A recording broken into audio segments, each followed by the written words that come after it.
All right, here we go. Okay, so welcome to the fifth week of these engineering basics seminars.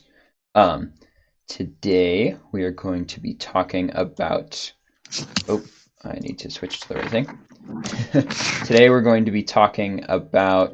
We're going to be continuing mechanics of materials stuff. Um, We'll be continuing to talk about strain and like strain versus displacement. Um, We'll probably get to axial members today. I don't know if we'll have time to get to the cut-free body diagrams or the full explanation of the isotropic linear elastic model, but that is the goal. Also, fun new thing, I got a writing pad, so now I can draw things fun and with different pressures. So um, hopefully this will make it a lot easier to do drawings and explain things. But it's also new to me, so if there's some weird issues related to that, then be prepared.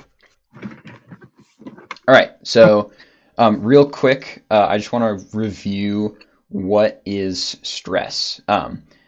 We I introduced this topic last time, but I know it's kind of a complicated. There's a lot to take in all at once. So, in your own words, um, Josh, do you have a good definition for what is stress? Um, I want to say it's just like force on an area, Hmm. but I don't know how accurate that definition is. And it I just mean, started brain in so my. yeah, so mathematically speaking, you hit the nail right on the head. So stress, we read our equation. Stress equals an applied force over an area. Um, if you want to go a little deeper than that, typically when you're talking about stress, you're talking about how that is resolved within like within the inside of a body. So if we have a body here, we were to look on the reactions that are happening on the interior, um, then we would say that the stress at a certain point is equivalent to the force experienced on the body in whatever direction we're talking about, um, over the area that's represented by the cross section that we're taking. But yeah, otherwise you hit it right on the head.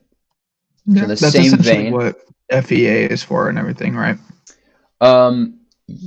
Maybe. yes, well, it's a lot more complicated than that. In Okay. short, FEA is actually a measure of strains, and then it calculates stress after it determines strains.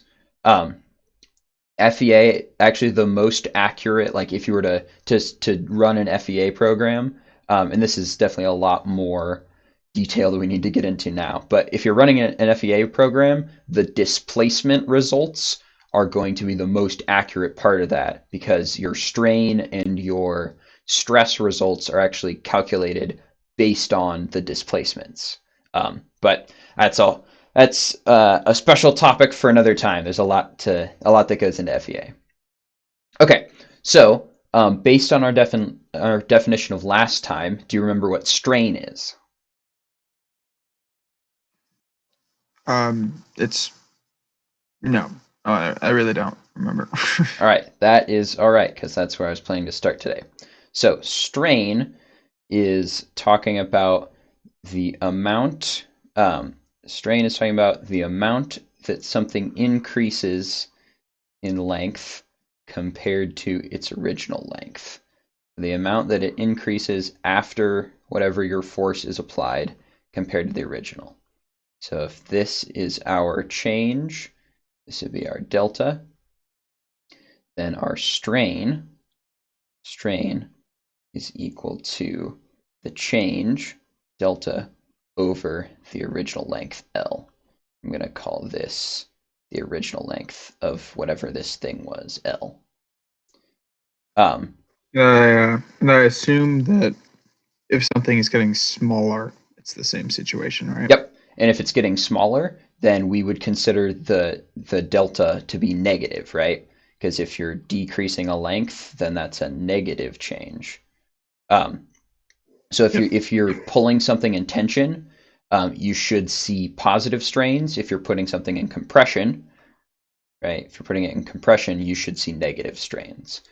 Um, that that explanation for the sign convention breaks down a little bit when we talk about strains in the plane. So remember before how we said there were shear strains and or shear stresses and normal stresses. So in the similar way, there are in-plane strains or shear strains and out-of-plane strains, which would be normal strains. Um, and typically when we're talking about shear strains, we're comparing to our global coordinate system.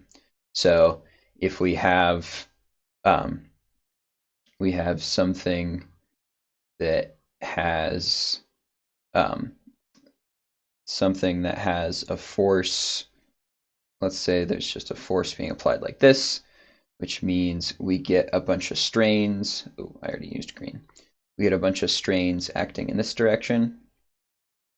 If I were to draw my coordinate system on here, draw my coordinate system, right? Got coordinates kind of look like that. We'll call this X, Y, and Z. So you can see these strains are acting on the X plane, but in the negative Z direction, because they're acting this way, right? So these we would say have a negative sign component. And I'll actually explain that a little more in hopefully later on today. Introduce the idea of the stress tensor, and the strain tensor follows it.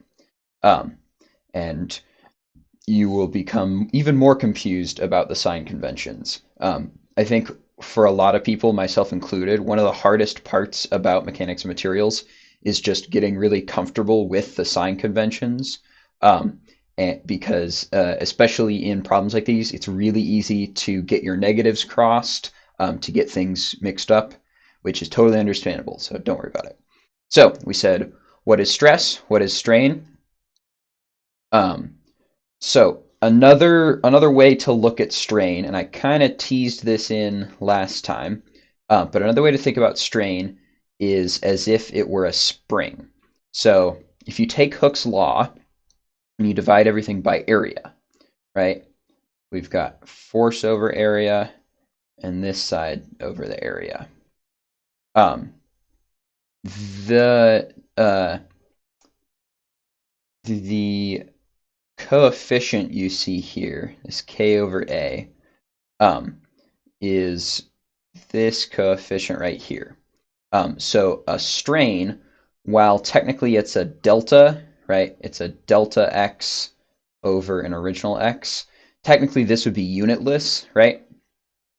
And indeed, a measure of strain is actually a unitless measurement.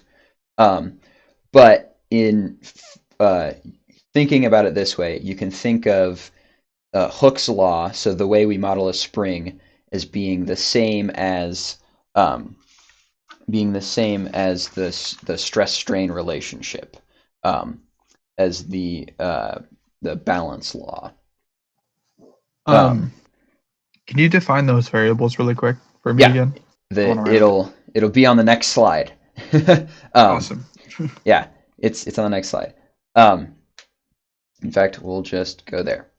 So this one here, this is our stress.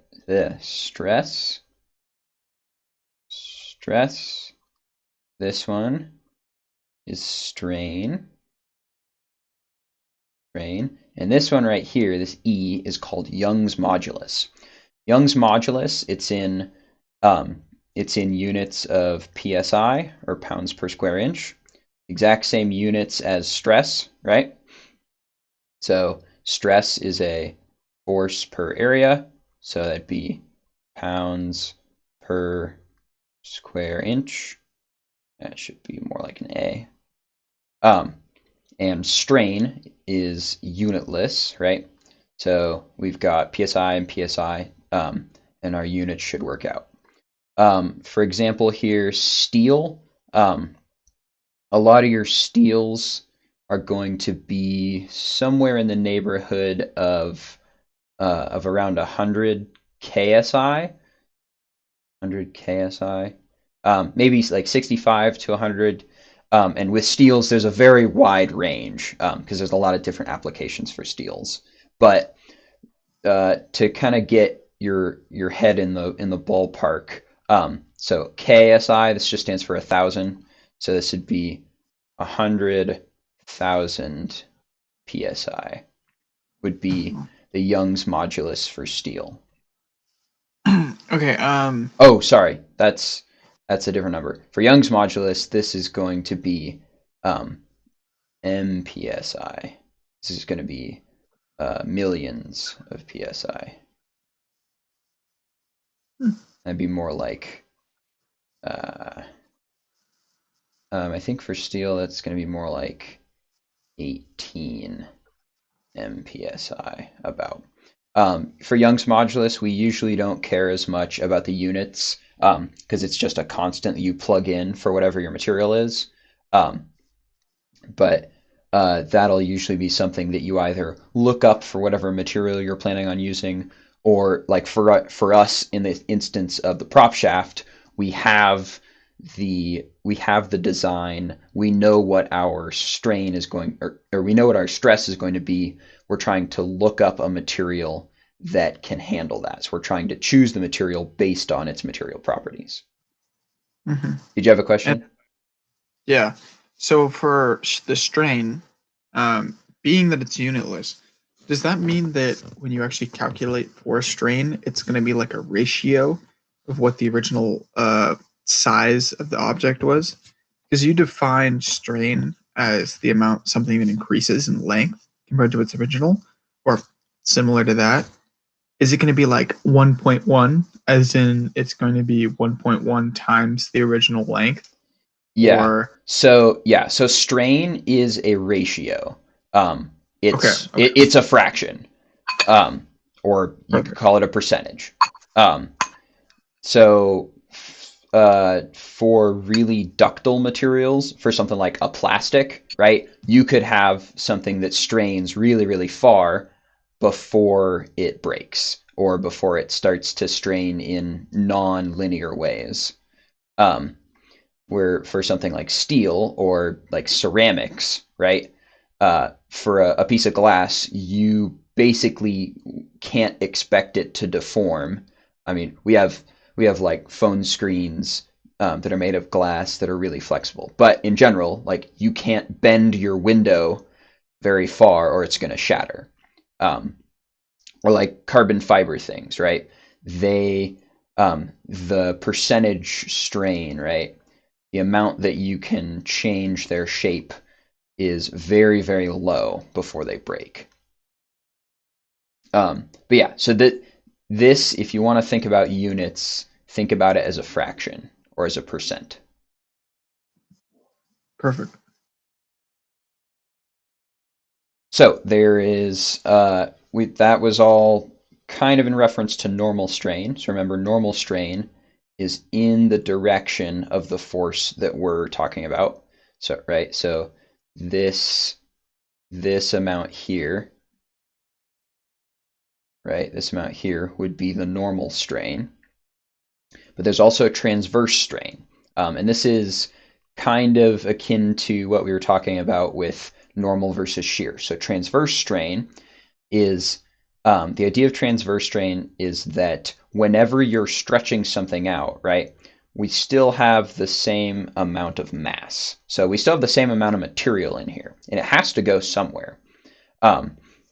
Now, if you're only stretching it a little bit, like for this first example, you don't really notice the change because the material can kind of adjust itself, can evenly redistribute itself. But once you start to apply higher and higher forces, which result in higher and higher stresses, you'll start to see this phenomenon called necking, where the material actually starts to bend in. So like if I were to draw, let's use black, that'll probably show up better.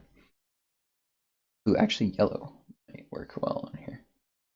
Yeah. So if I were to draw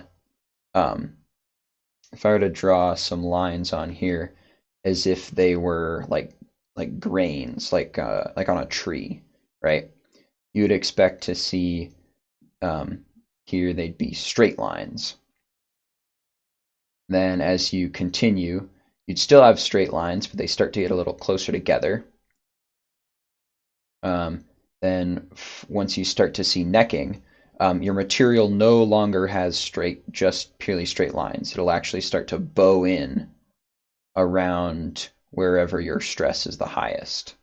And one of the reasons, if you hear people talk about stress concentrations, where you have small areas like this, where it's already kind of started to bow in, then it basically makes the problem worse and worse and worse. When it leads to this thing, this is right here, which is what we call necking. So the ratio of normal strain to transverse strain is this number here, Poisson's ratio. And again, this is just a number. This is just a material constant. So what that would look like if I have some, we'll just make it a cube. I have a cube. If I stretch my cube, I stretch my cube in this direction. So this is the before cube. Now the after cube. So this will have some side length s. Then the after cube would both be taller.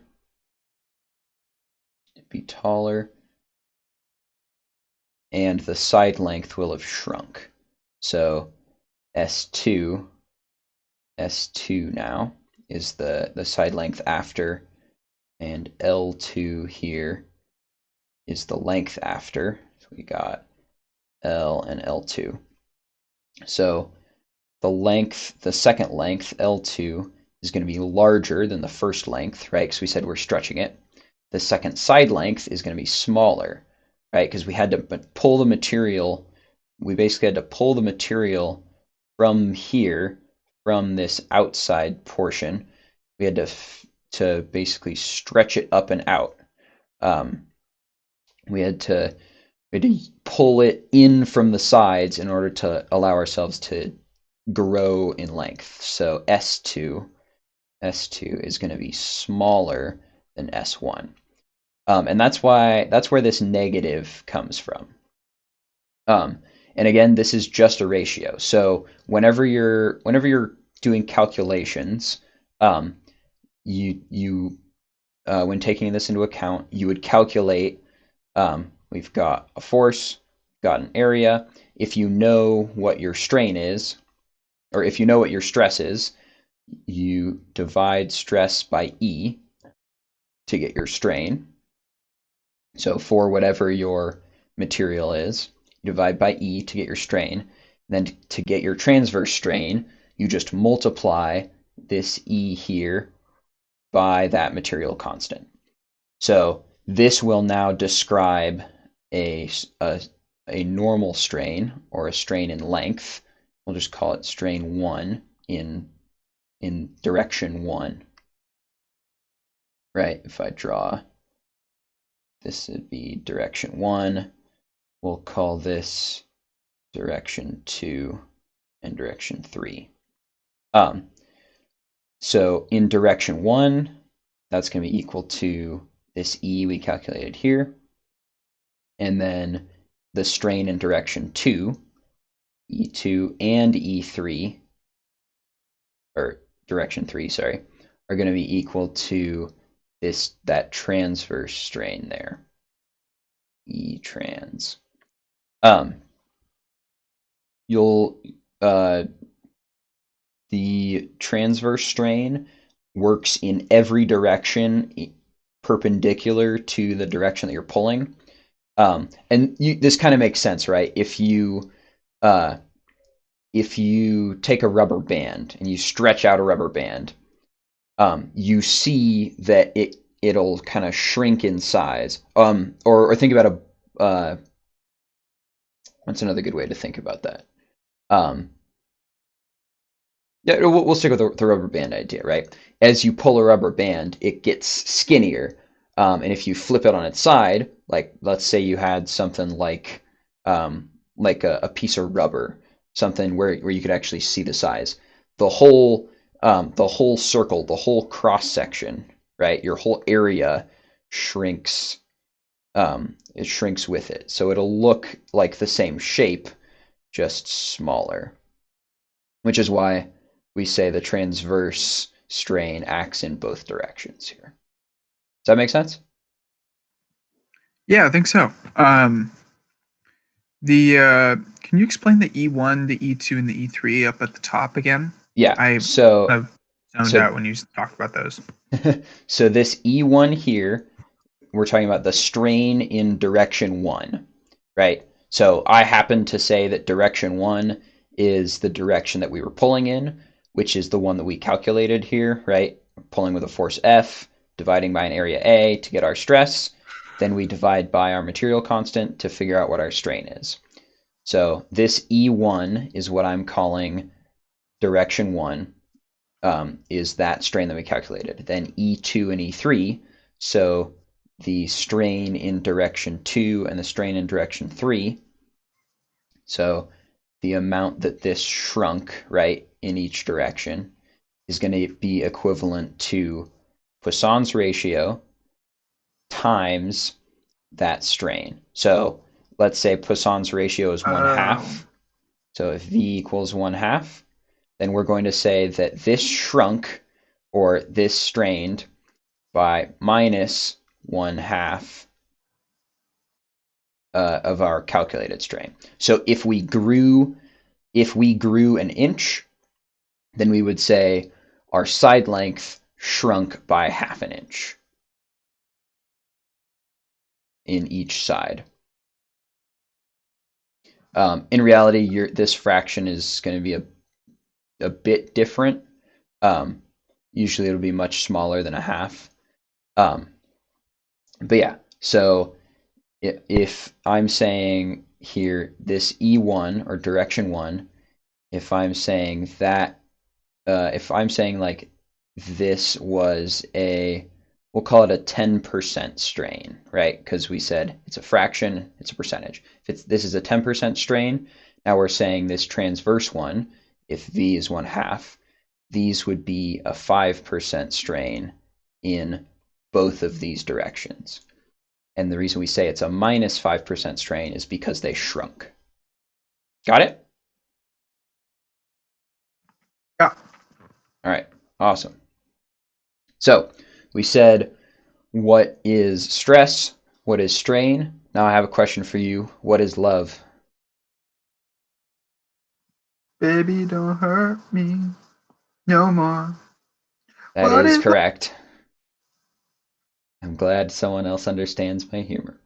Okay, so now that we have stress and strain, we can combine these all together.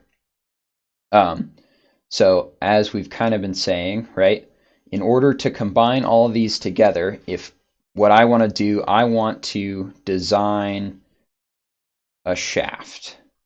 I've got a shaft, right? I've got a shaft, some cross section looks like that. I want to say this shaft is, we'll do these in different colors. This shaft is 10 inches around. Ooh, maybe not 10. We'll make it 1 inch. Otherwise, that's a real big shaft. So 1 inch in diameter. And if I put a force of 200 pounds axially on my shaft, then how much will it grow, right? I want to know what I want to know how I can combine these ideas to predict how much my shaft will change.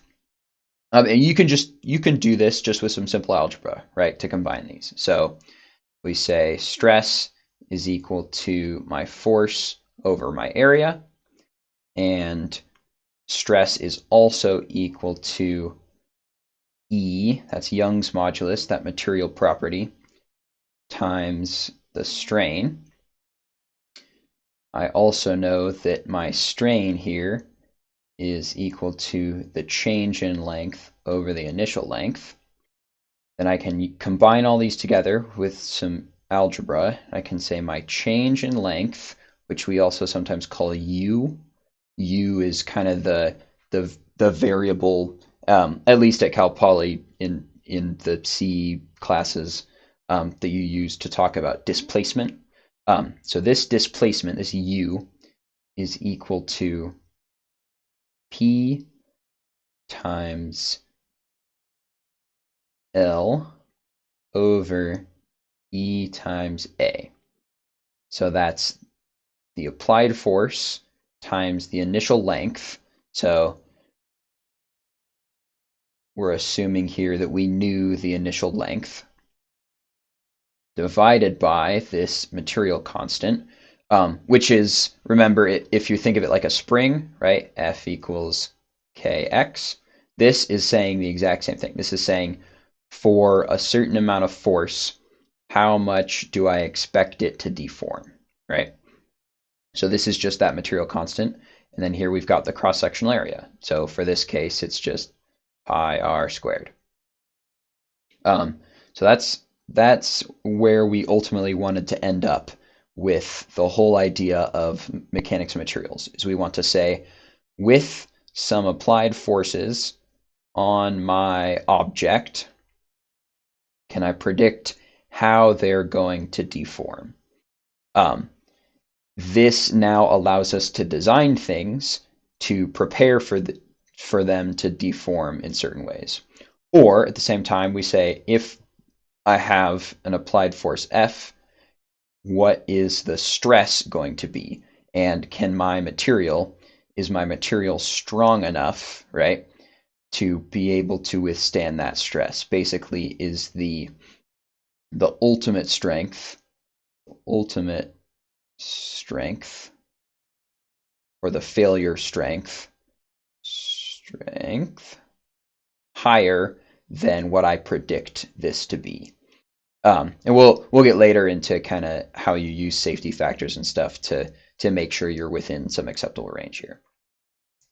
But this is the big takeaway that will allow us to do some engineering on axial members.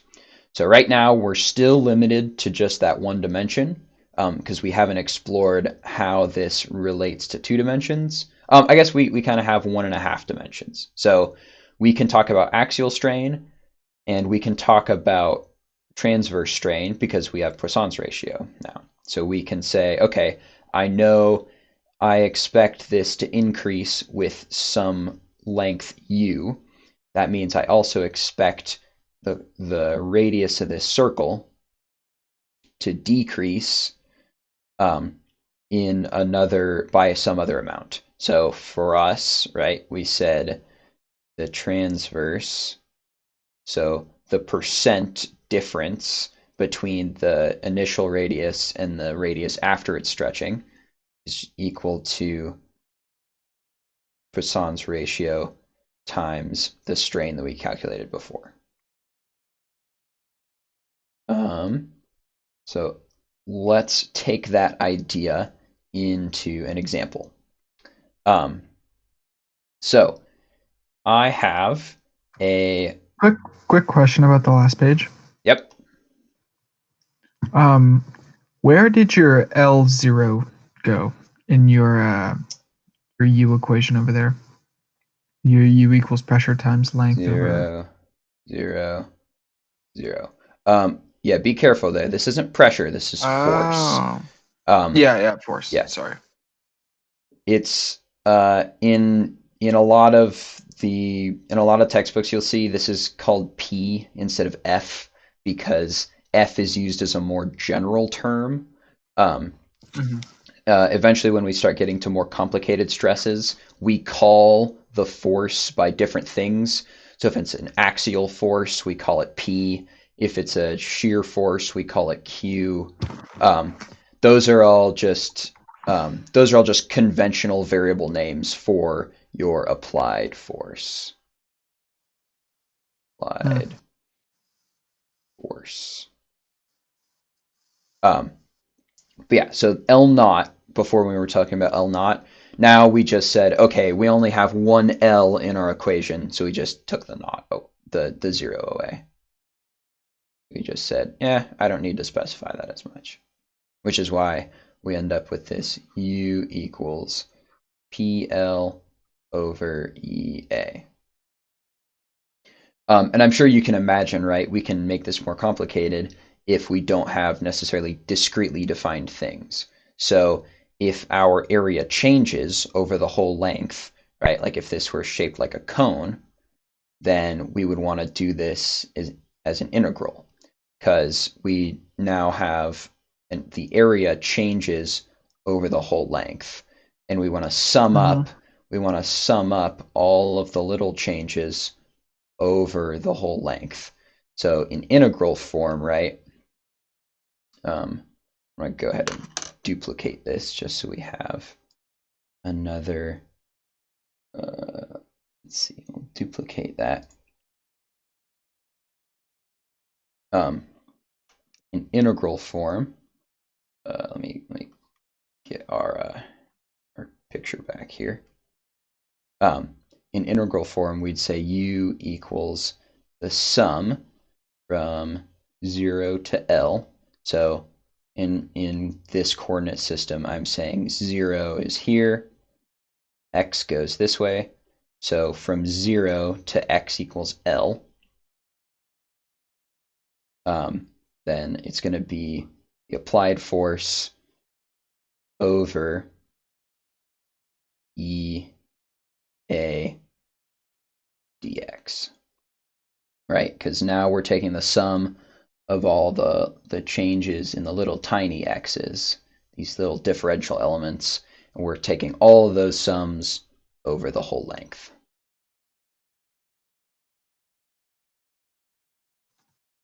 All right. Makes sense. All right, so on to the lap and shoulder belt. So I have, so by rules, I think this is rule B, like section 3.12, something like that.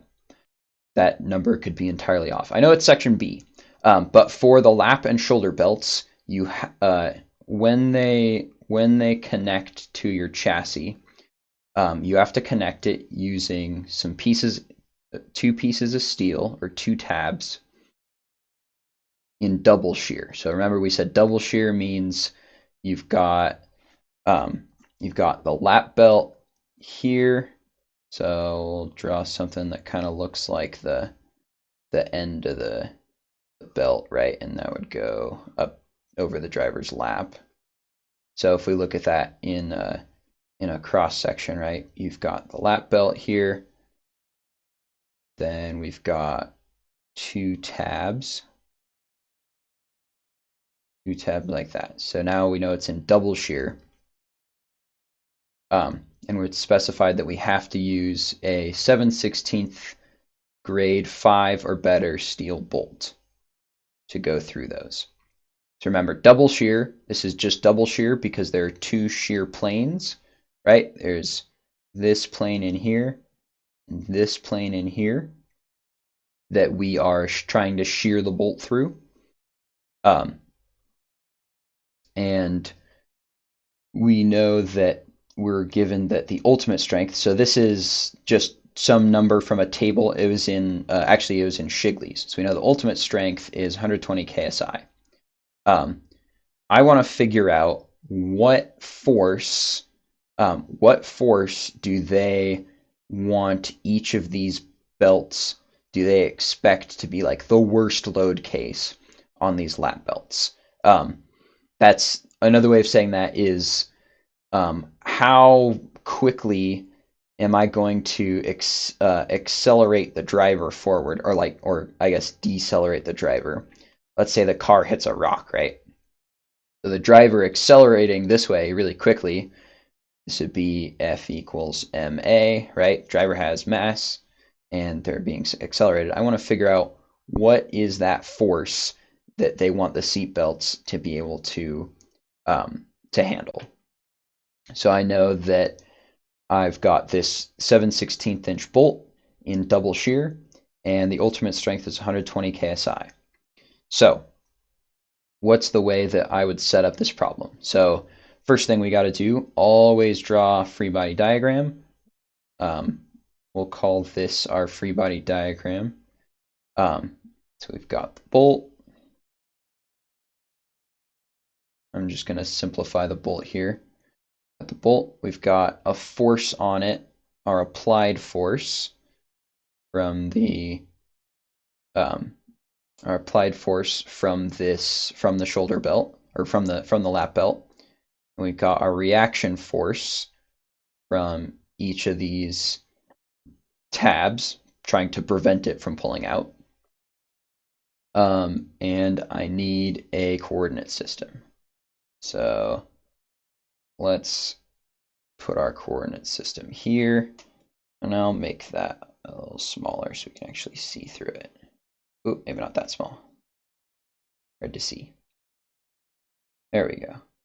We've got coordinate system x and y, and we'll just talk about this in 2 dimensions, since in the 3rd dimension it looks the same, right? Since this is a circle. But I'll just call this x and y for now. We got x direction, got a y direction. We've got this shear force F. We've got our 2 reaction forces. We'll just call this R1 and R2. Now I'm going to make a simplifying assumption. I'm going to assume that since these reactions are really close together and they're both in the same way, that it'll act in symmetry. So I'm going to assume R1 equals R2. And in reality, this is a pretty safe assumption. The difference, so the distance here is so minimal. Oh boy. The distance here is so minimal that you're not really going to be seeing any other effects that'll be changing this. So we can analyze this as being purely in shear. So now I want to figure out, well, how do I know what F is if I'm not given either of these? This is where we start to use our mechanics knowledge. So in statics, we would say, okay, sum of the forces in the y direction equals 0. So I would say F equals 2R. So I'm going to say R1 equals R2 equals R. Or if you prefer, if we prefer to keep this consistent, we'll say positive F minus 2R equals 0. So now our statics is done. So now we can use our mechanics knowledge. So we've got 2 shear planes here, and we can take either one. Remember, for double shear, right? We said if we're pulling up here and down here, really it means that our reactions are now are going to be equal to half of our applied force, and that comes from this free body diagram here, where we made this simplification that they're equivalent. So now I'll just look at one of these shear planes, since I'm assuming that the reaction on this bolt is the same in both places. So I'm going to go ahead and look at this one right here. We're going to look at that shear plane. So let's see. Let's go ahead and duplicate this page. Yeah, we'll duplicate this.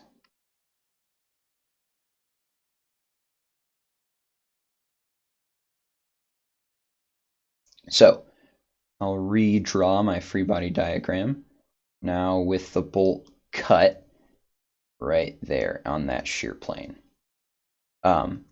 So I'm saying in this plane there is there's a reaction force on the body. Reaction force on the body. It's the same reaction force that we previously saw. So this is still a free body diagram. This is our cut free body diagram. So we do need some coordinate directions. This is still the x direction. This is still the y direction. And because I made a cut here, I need to replace that cut with something that's equivalent to what I removed. So from the old situation, we've got, this is the old situation. We've got a reaction here, and a force here.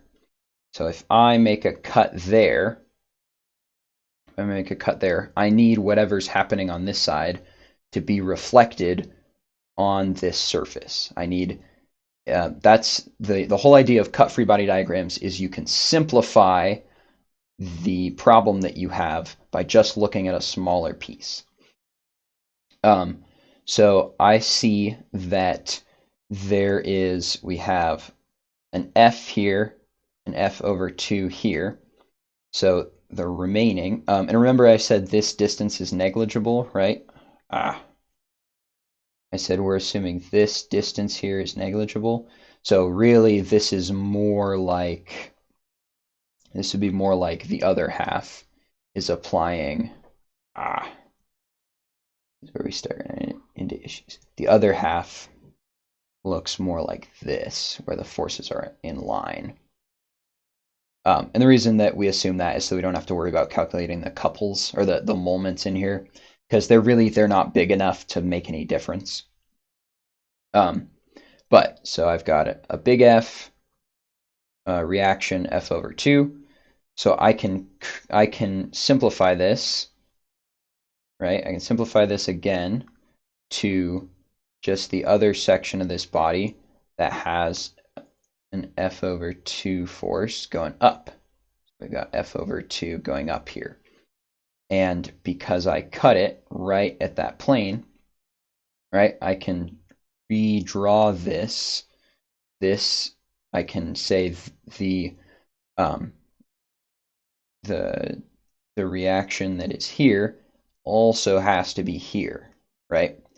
A lot of times when you're in mechanics of materials, if you do cut free body diagrams, you'll draw the reactions with just like a one-sided arrow, and that's kind of to indicate that this is the force that's happening in our cut plane. So the simplification that we made by cutting this body, by removing this half and simplifying it to just one thing here, it's the same thing that we're putting there. So now the math should work out as same as before. So we've got F over 2 here. We already said in the previous slide that this reaction was F over 2. That means the sum of our forces in the y direction does indeed equal 0. So this is a valid free body diagram. So now that we have a valid free body diagram, we have the reaction on this plane, right? We simplified that to that plane. Now we can talk about stresses. So we can transform this problem from a statics problem into a mechanics problem. We can move from talking about just forces and directions to talking about stresses. So this is a bolt. I'm going to assume this bolt has just a regular circular cross section. Right, technically it has threads, so it's actually circular with some little piece chopped off that like matches the thread profile in that section. But this is going to be a close enough approximation, so we won't worry about that one. So I now have my cross section. Again, I'm going to treat this as if it were a body. So I can draw a free body diagram or a free body diagram on this plane, same plane here. So now my x direction is actually pointing out of the screen, right? X direction is pointing out of the screen there. My y direction is pointing up, so I would draw this with y pointing up. And then if we follow the right-hand rule, right, you got x, y, then z would have to kind of go this way. So on here, we draw z going this direction. Z, and this is our z that in this drawing would be sticking straight up out of the screen. So now we've moved this problem from talking about the whole bolt, or talking about our cut free body diagram, so this portion of the bolt, to talking about this area of the bolt. You can probably guess where that's going. So we have a force, we have a shear force in this direction, F over 2, applied over this area. So in order for this to be a valid free body diagram, we need something else acting against it. What is acting against it? That is the shear. Or sorry, that is the stress. So the stress is what is doing this action. So we say our stress equals P E over A. In this case, we know F over 2 is P, so equals F over 2, F over 2. And we know our cross-sectional area, right, is the area of this circle. I already said it's a 7/16 inch bolt, which is the diameter. So that means the radius is 7 over 32, right? So this is IR squared, is the area of the bolt. And now I have this equation here that has two variables that are unknown that can tell us what our force needs to be. So because we're talking about a rating, I want to say, okay, I want to figure out when this bolt will break. And that's what I'm told here. The ultimate strength of the bolt, that is the highest amount of shear that it can withstand, is 120 KSI. So sigma here equals 120 KSI. So now I have this equation that only has one unknown, which is the one that we're trying to find, right? We go back a slide here. If we go back a slide, remember we were trying to find the force from the lap belt. All right, so let me rewrite this in a way it's a little easier to read.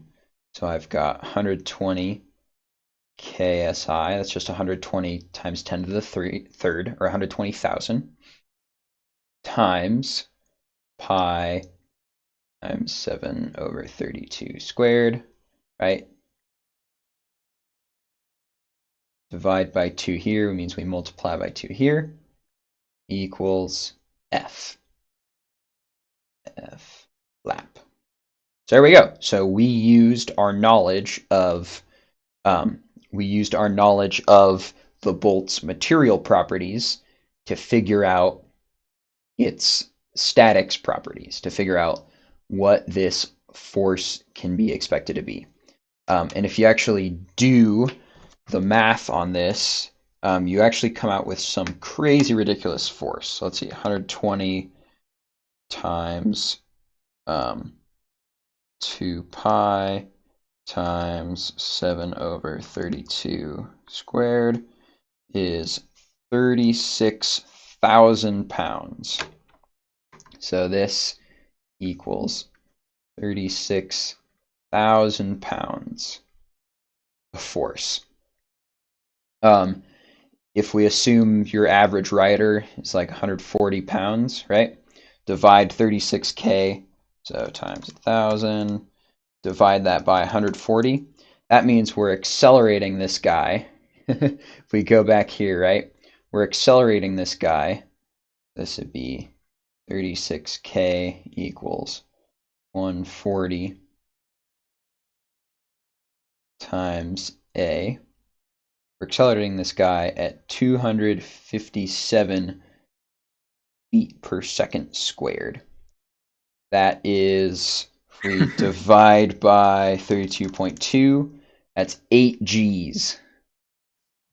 That would be 8 times the force of gravity, which is more force than a rocket will put on your body.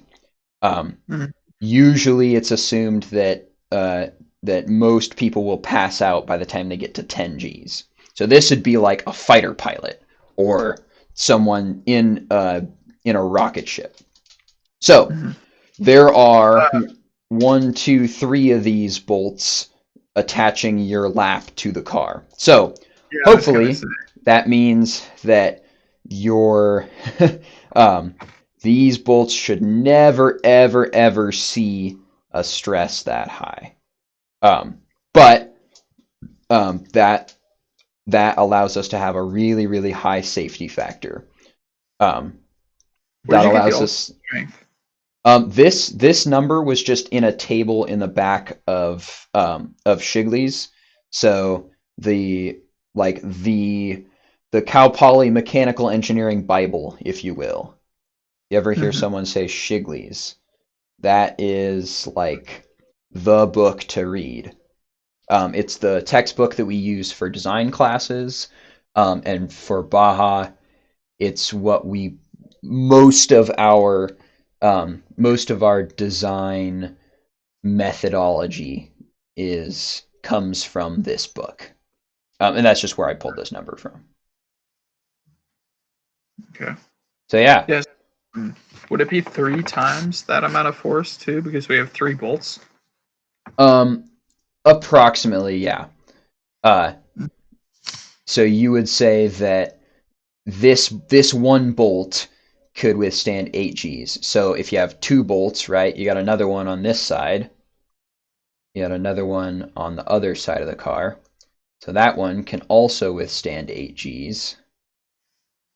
And then you've also got shoulder bolt you've got bolts that go up for the shoulders. Actually, for the shoulders, it's not a bolt. It actually goes around a chassis tube. And then down here between your knees, there's also a set of tabs like this. So really, it's 3 bolts. So yeah. So you'd be right. So it would be 3 times that force. So 24 Gs for all of these things to break. In reality, the Baja car itself would break in other catastrophic ways long before you ever got to there. But so the next thing that you would calculate would probably be the stress and strain on the tabs, right? Yep. Yeah. And you would do exactly the same thing. So now that we know what the stress on the bolt is, we can say, okay, the tabs need to either withstand that if we want the bolt to break first, or we say the tabs need to be weaker than that if we want the tabs to break first. One of the reasons you might want the tabs to break first is the weld here, right? The weld here is only as strong it's only about a third as strong as the material that you're putting together. So unless these tabs are really thick and you have a really good welder, it'll be really hard for that joint to ever come close to being this strong. But now we have an upper limit. In reality, the tabs are actually given to us. They're also defined in the rules. I think they have to be 090 if they're steel. So they have to be 90 thou thickness. But you're correct. So for other parts of the car, like in the powertrain or in suspension, that's what you would do. You'd say, okay, I expect I don't know, in the A arms, right? I expect a force of, I don't know, we'll say we expect a force of F to go through this part of the A arm and a force of G to go through that part of the A arm. Then your tabs here, you would design in basically in exactly the same way. You would want to make sure that they're the proper thickness to withstand shearing from that force. Um, Now there are more complicated types of stress. So remember, throughout this whole thing, we made a bunch of assumptions to make our calculation easier, but they're still there. So in reality, there is actually a little bit of a moment here that we haven't accounted for yet. Um, Granted, we haven't learned how to account for it yet. We'll get onto that later. um, but that's a lot of times why you'll see ridiculous numbers like that, is because this might have a safety factor of 4 applied to it, of what we expect the actual worst case scenario would be. So really we'd say, okay, 2 times the force of gravity is what we actually expect. And this accounts for the fact that, okay, we assumed our bolt area was actually bigger than it actually is, or we assumed our bolt area is bigger than it actually is, which means it would be more susceptible. We assumed there wasn't anything that came into account from this little moment, which there actually is, which would mean that it would get bigger. But we just, rather than going through all of the stupid math and testing and all the extra hard work, we just apply a safety factor, and we just say we designed it for stronger than we predicted it needed to be, just in case, which is why it's called a safety factor. Mm-hmm. Okay. I think we're getting close to an hour here. The next example is an axial member. So this is something where we'll use what we talked about today. We'll use that U equals PL over EA. But I think I'll save this for next week. We'll dive deeper into using that, combining our equations for stress and strain and statics for axial members. So if we go all the way back here to our topic overview. So today we pretty much finished out we pretty much concluded our discussion, our exploration of strain and displacement, how those are related, how they're related to stress. Next time, we'll go into how to use that in that axial member example. I want to formalize a little bit how we treat our free body diagrams, or how these free body diagrams come out. So we've started to use them, but later on I want to really give a proper or a more rigorous. I want to more rigorously explain why they work, and then after we've done all that, maybe next week, but possibly later, then we'll tie it all together for this big overarching model that we want to use in general for everything. So yeah, I will see you guys next week.